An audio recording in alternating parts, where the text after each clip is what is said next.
അല്ലെങ്കിൽ മരത്തിന്റെ മേലെ നിന്ന് വീണ് പ്രതികരിക്കാം. അപ്പൊ ആൾക്ക് നട്ടലിന് ശതമേറ്റിട്ട് സംശയിക്കാം. ഇപ്പൊ ഉറപ്പുവരുത്താൻ നമ്മൾ ഡോക്ടർമാരല്ല, അപ്പൊ അതിന് സംശയം ഉണ്ട് വിചാരിക്കാം. പക്ഷേ അയാളെ എങ്ങനെയും വാരിക്കൂട്ടി എടുത്തുകൊണ്ട് വരുന്നത് അദ്ദേഹത്തെ എതിർക്കാൻ ശ്രമിക്കുകയും ചെയ്യുന്നു. ഓക്കെ, ഇയാളെ പരിക്കിന്റെ തോത് കണ്ടിട്ട് നമുക്ക് തോന്നുകയാണ് ഒരു പക്ഷേ ഇയാളെ നട്ടലിന് ശതമേറ്റിട്ടുണ്ടാവും. അങ്ങനെയെങ്കിൽ അയാളെ എടുത്തുകൊണ്ടുവന്ന രീതിയെ കാണിക്കാൻ പോകുന്നത് പേരാണ് നട്ടല് സാറിന് നേരത്തെ പറഞ്ഞു 33 കശേരുകളാണ് അതിന്റെ ഉള്ളിൽ കൂടെ സാധനം പോകുന്നത്.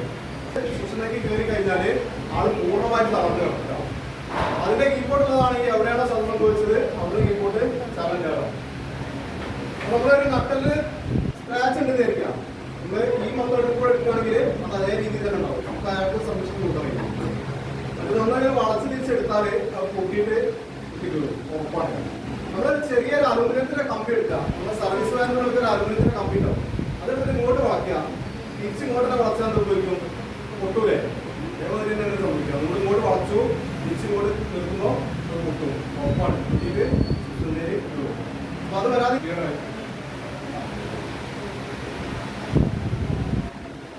കെട്ടാള സൈഡില് ആ സൈഡില് പുറത്ത് നിൽക്കണ്ട, കെട്ടാള സൈഡില് ഈ സൈഡിലുണ്ടോ ഹെൽമെറ്റ് ഇപ്പോൾ കളിക്കണോ? അതൊക്കെ ഇപ്പോൾ കളിക്കണോ? അതെ, ആ ഭാഗം നമ്മൾ ശ്രദ്ധിക്കും. അവിടെ കീബോർഡ് ആളുടെ പിന്നെ പിടിച്ചു കൊടുക്കാം. അപ്പൊ തലഭാഗത്ത് ആൾ ഈ രീതി പിടിക്കുന്നുണ്ടോ? ആളെ കൈ നിലത്തിങ്ങനെ നിലത്ത് വെച്ചിട്ടാണ് അതിലേക്ക് സപ്പോർട്ട് ചെയ്ത് പിടിച്ചത്. കഴുത്തിന് ഇവിടെ സപ്പോർട്ട് ചെയ്ത് രണ്ടാണ്ട് ലഭിച്ചുണ്ട് ഈ രീതി പിടിച്ചു. എന്നിട്ട്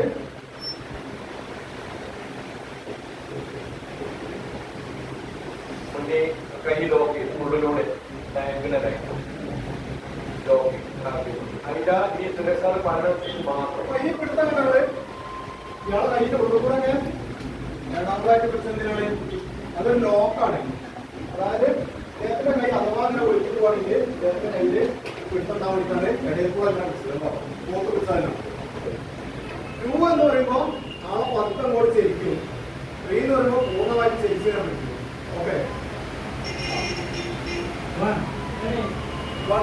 റെഡി എന്ന് പറഞ്ഞോ. 2 എന്ന് പറഞ്ഞോ പതുക്കെ ചരിച്ചു തുടങ്ങി. 3 എന്ന് പറഞ്ഞാൽ പൂർണ്ണമായിട്ട് ചരിച്ചു കൊണ്ടോ. ഇവിടെ നട്ടല് എന്തെങ്കിലും ഉറക്കം വന്നിട്ടുണ്ടോ? ഇല്ല. ഇനിയാണ് 2 പേര് ഈ ഭാഗത്ത് വരും. വെച്ചിട്ട് അവര് 3 എന്ന് പറയും. നേരെ തിരിച്ചാ പോരാ. 3 എന്ന് പറയുമ്പോൾ അലേർട്ടാണ്, ഒരു റെഡി എന്ന് പറയും. 2 എന്ന് പറയുമ്പോൾ പതുക്കം കൊണ്ട് തിരിക്കും.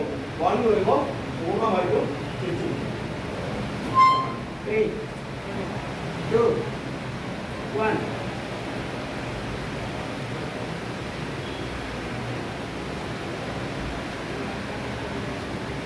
ഒരു വർക്കത്തെ ആയിട്ടോളൂ. ഇതിനെ നേരെ ആക്കണത് നോക്കണേ. നമ്മള് സ്വയം നീങ്ങി കിടക്കരുത്. ഇവരെ നേരെ ഇങ്ങനെ പിടിച്ചോന്നോ വൃത്തം മാറി വൃത്തം കണ്ടിലാണ്. ഇനി 1 എന്ന് പറയുമ്പോൾ അലേർട്ടാണ്. 2 എന്ന് പറയുമ്പോൾ ആളെ ഇങ്ങോട്ട് വയ്ക്കും. 3 എന്ന് പറയുമ്പോൾ അങ്ങോട്ട് വയ്ക്കും. അതിന്റെ അടുത്ത് നേരെ 1, 2 കീബോർഡ് വെച്ചു. 3 കുറച്ച് പണിയുണ്ടാവും. ഓക്കെ.